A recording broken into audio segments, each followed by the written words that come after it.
Grab your big book, your pen, your highlighter, and notepad and get ready to hear and apply some of the solution from the Big Book of Alcoholics Anonymous through the experience, strength, and hope of Nikki M.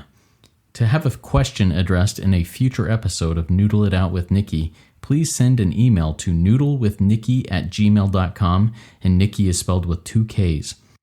To get a more interactive experience with Nikki as she noodles out life and recovery questions using the Big Book of Alcoholics Anonymous, you can get a link to her weekly Noodle It Out with Nikki meeting held live on Zoom every Monday morning at 9 o'clock Eastern Time. The information to that meeting is in the show notes of this podcast.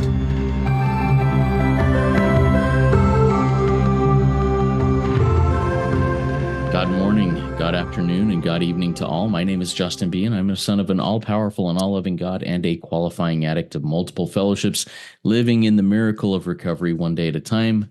And I'm here with my co-host, the intelligent agent, spearhead of God's ever-advancing creation, Nikki M. Nikki, why don't you say hi and introduce yourself real quick? Hi, everybody. I'm a grateful member, and I say that because that's what our book says we are. We're members, and I'm a member of many fellowships. My book tells me I'm also a spearhead and a child of God.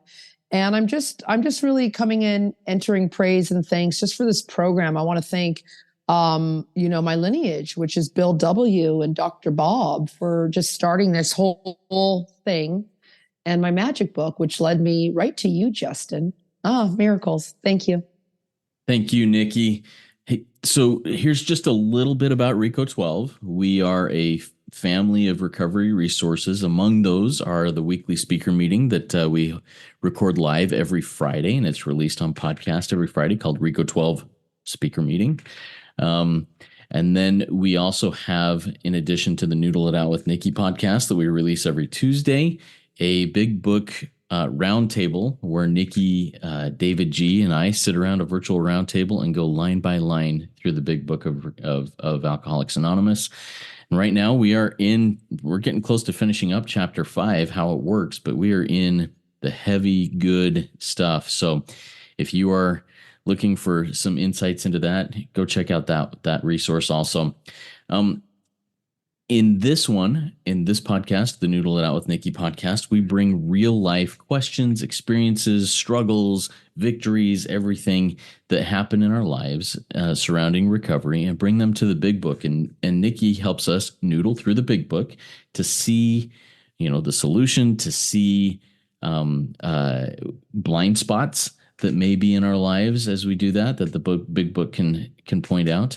And I'm just super grateful for this opportunity to sit down with somebody who's so passionate and knowledgeable about where to find the solution in the big book. So today, Nikki, we're going to do things a little bit different because I had an experience this last week that I want to share where the recovery principles, the big book principles, basically saved my life. So, Nikki, if you're okay with that, I'd like to take just a couple minutes and share the background and the story of that, and then take it to the big book. What are your thoughts on that? I absolutely love that because as you were talking, and I have some pages I already want to go to. So it's just so exciting to hear miracles, and I need that today. So I'm just going to mute and listen. Good. All right. Thank you, Nikki. So my story begins a couple of months ago. One of my sponsees is extremely talented and is on one of the touring bands of Mannheim Steamroller. And he's just happens to be on the band that's coming through Spokane. And a couple months ago, he got my wife and I tickets, fantastic tickets, to go and watch him perform in this touring band that does Christmas music and just kicks off the season with some really cool stuff. And so I was super excited to do that. The day of the concert arrives. I have plans to go pick up my wife from work because she works only a few minutes away from the venue, and go and enjoy it. And then after the show, go sit down and meet with my sponsee, introduce him to my wife, and just have this really cool connection. I show up at my wife's work and she isn't answering her phone or her texts and is about 20 minutes late. And I am a slave to the clock, Nikki. I am a slave to the clock. And so I'm dying out there 20 minutes late. And I'm thinking, okay, well, we're going to be cutting it close to get to the concert on time. And on time to me is at least like a half hour early. But anyways, And I'm going to try and boil this down, but she calls me as she's walking out from her work and she says, we need to go to Walmart and then to the emergency room. I've got to do this. And then we can go to the concert. And one of the people that she works with was brutally gang raped. With her hair was set on fire, and she was in the hospital. And she needed clothes, and she needed my wife to take those clothes to her. So so we did that, and I thought, okay, well, we're going to be late to the concert. We'll just go in between songs or whatever and have a seat. Got the clothes, went to the emergency room, dropped her off. She said, I'll just be back in a few minutes. I was in the parking lot of the emergency room for 3.5 hours. Missed the concert, missed meeting my sponsee, missed all of those things. And while in the parking lot of the emergency room, because I'm not able to go in due to federal laws and all sorts of stuff with what my wife deals with her line of work, I'm not allowed to know anything about the people she works with. And I'm there thinking my wife loves this person and her job more than she loves me. Why is God taking this opportunity to go and enjoy time with a brother that I love dearly? And I'm spiraling into shame.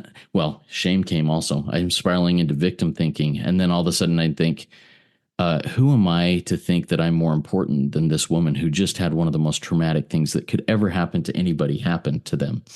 And yet I'm still thinking, hey, what about me? What about me? This is something that is good and that has been planned for months. Anyways, as I'm spiraling and the voice in my head is getting louder and louder saying, this sucks. You're a victim. Nothing is going your way. And between thoughts, I'd have a very quiet, the still small voice, practice these principles. Practice the principles was what kept coming to my mind. And I'm like, I am not going to pause. I'm not going to watch for selfishness. I'm not going to do these things because I'm pissed right now. Anyways, after the point of where I'm not a super emotional person, but I'm in my car by myself and I'm bawling my eyes out and I'm angry and I'm sad. I'm in mourning, and the voice, practice these principles, comes in. And so I did basically set up prayers, connected with God, said, hey, I can't do this. You can. I'm giving it to you. And I got a couple of phone calls in and was able to share with others what was going on.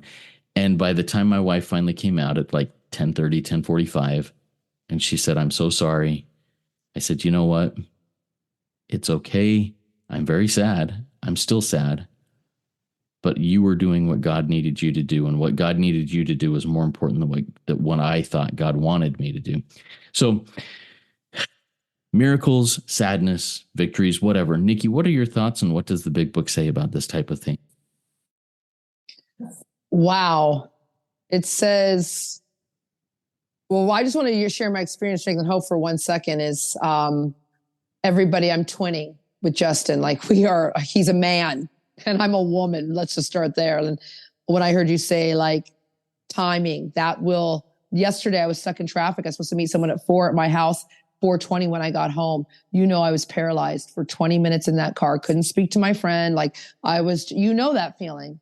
I didn't act out in any way. And she gets me. She's in program. She's like, you're a lunatic. We'll be there in 10 minutes. And I get it. But everything you said, I can relate to. So what I heard right now is I heard page 8.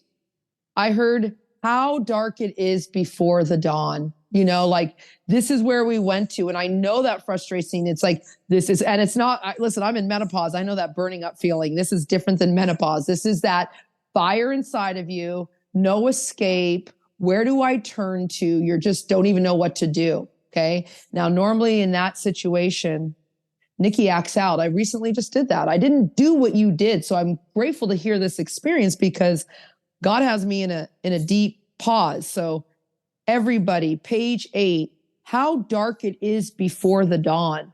And this is not just like a debacle with alcohol or your food or your acting out behaviors that we don't need to mention on for a fifth step on camera or on a podcast.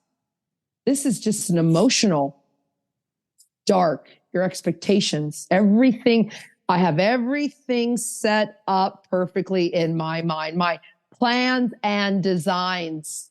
See, in that moment, Justin, just like me, we forget to take page 63, a sincere position to be less and less interested in our plans and designs. So as you were speaking too, I heard page 10, like, we forget.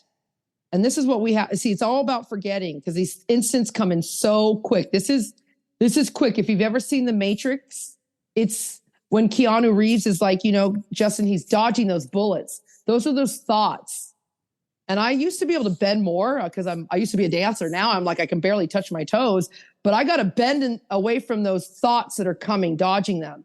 Because I heard too, after page 8, how dark it is before the dawn, Justin forgot on page 10 that we're always continually talking about a God personal to Justin, to me, who was love, superhuman strength and direction. I forget that every day, Justin.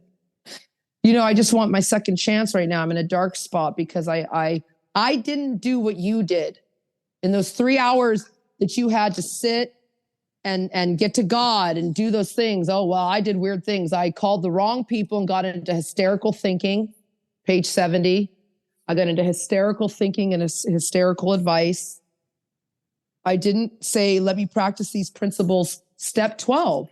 Let me practice these principles in all my affairs. This is so radical. I've got to practice these principles. And it says number 1 on page 19 is in your respective home. That's why the miracle happened for you. You were practicing it in your respective home. That's number 1. I mean, Justin remembers he did a lot of damage to his wife. It's not, oh, I'm sorry, wife. It says a remorseful mumbling. It says years of reconstruction are ahead. This is part of it. So you get to miss and you know what? You said key word too. The person you were going to see is in your fellowship. Of course they'll understand. Like, of course, we understand.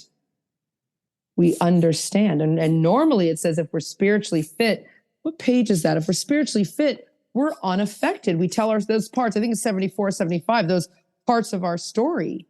That's part of your story, is that you tell to somebody who is spiritually fit and will understand. And that was your sponsee or your friend. Like, I think it's page 74, 75, right? Such parts of our story we tell to someone who will understand and be unaffected. And that's really important, everybody. That's not just for a 5th step. Talk to the right person. And Justin did. And so that's why he got part of his miracles too. And then I heard, but in the blackout, Justin, you also forgot page 114. Like right at the beginning, because at the beginning you're getting, I know that, and everyone's listening. You're listening to a grandfather sit in a car, literally blacked out on emotion, crying because he's not getting his way. His little grandchild. I heard my friend Joyce Meyer. She's out there. See, religious people are right. You guys can go to her if you want. I listened to a podcast this morning to her and it's like, look at a baby. Don't give them a bottle.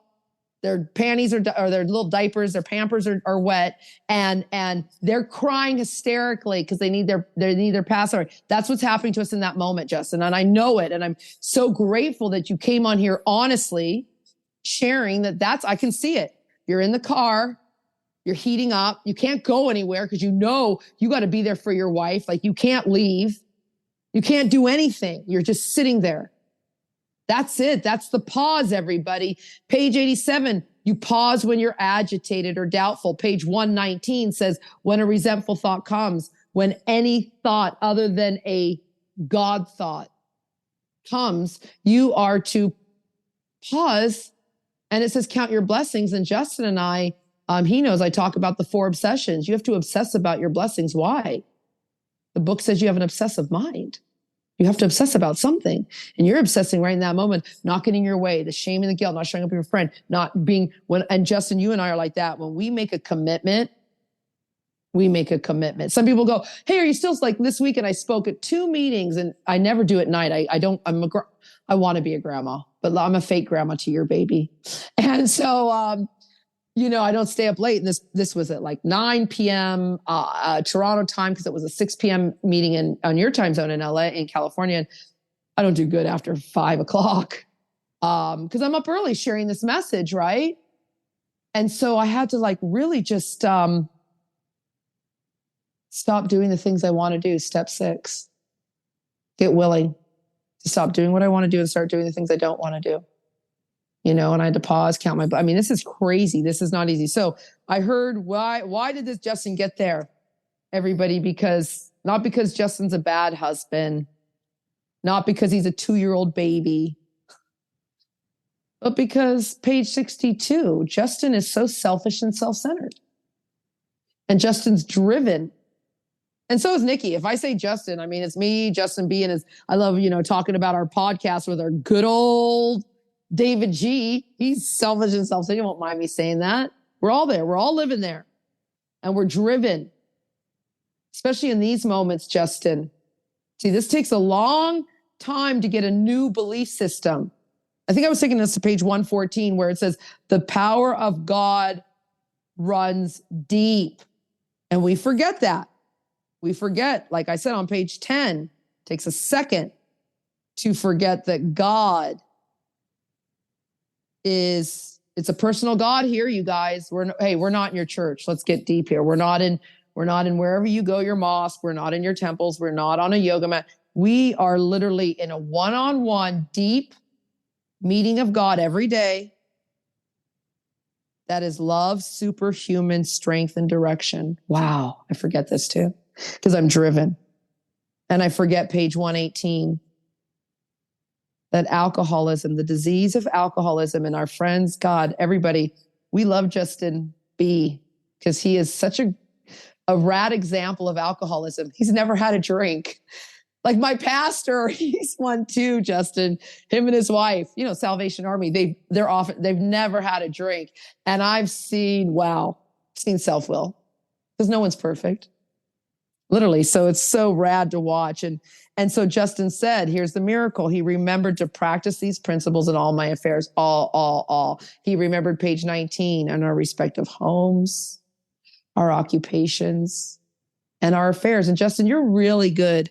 Like me, we're twinning. You and I'm going to speak for you and I, and then I want you to come in. It's like, we're really good at practicing with everybody, right? Like, spearhead.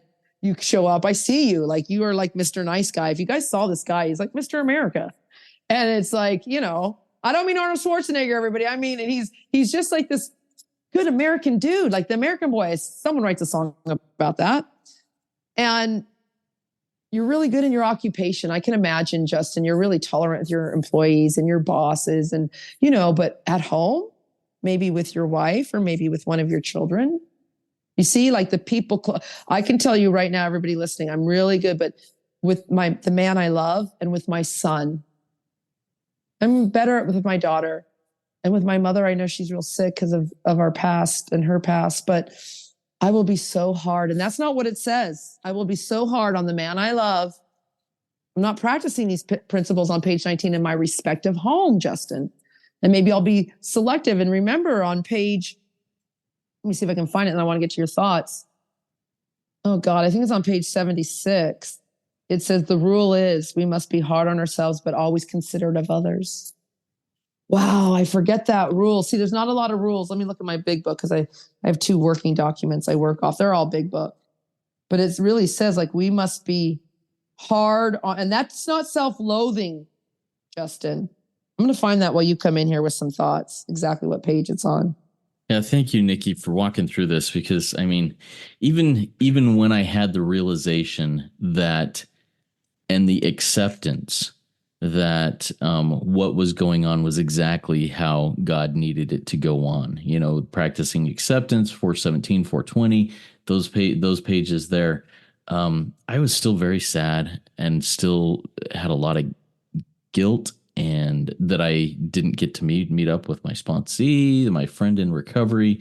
I had a lot of shame that how could I ever say that I'm more important than this person? My issues are more important than this person who just had her life, well, almost, could have been killed, and just all of these things. And that little, like I said, that small voice, practice these principles, has made all the difference. and then saying, okay, well, how do I practice the principles? And like you said, I'm really good when other people come to me and say, hey, how do I practice these principles? But it is really hard for me to take action and say, and go to somebody else and say, hey, how do I practice these principles right now? And that's one of the miracles that happened there is I was able to ask a couple of people, what do I do now? I don't know. I'm lost. I'm I'm blind to myself. So Nikki, any other thoughts on that? Well, what I'm thinking about is I'm still trying to find the page. The rule is we must be hard on ourselves, always considerate of others. And that, again, line out everybody when you find the page. I'm looking for it. Maybe 74. There it is. There it is. The rule is, there it is, 74. The rule is we must be hard on ourselves. My line out says that's not self-loathing. That's just going, I was wrong, I can do better, and always considerate of others. But as I was looking on it, this is why Justin succeeded in that situation. And we're going to be faced with so many more. As my friend Joyce M says, without the test, you won't have the testimony. Now, I don't know if that's a Missouri. I know she does it in a better Missouri accent. She's from Missouri, St. Louis. And she says, without the test, see, I have to witness for you guys, Justin. That's what you just did. Page 153 says the age of miracles is still upon us. But Justin really, page 76, he remembered, says right down here on page 76, remember, it was agreed. See, Justin agreed at the beginning. Justin would go to any lengths for victory over alcohol is what the book says, over addiction, over the disease of self. Justin would go to any lengths for victory over his old belief system, his old ideas, his old way of living and thinking. And yeah, he did. And any lengths isn't like, whatever you hear in the rooms, any lengths, everybody, line out is follow the exact instructions of the big book. It's not, if you want this, you're going to go to any lengths. You'll fly to Toronto. You're in Washington. I always want to say somewhere else, Utah, but I just.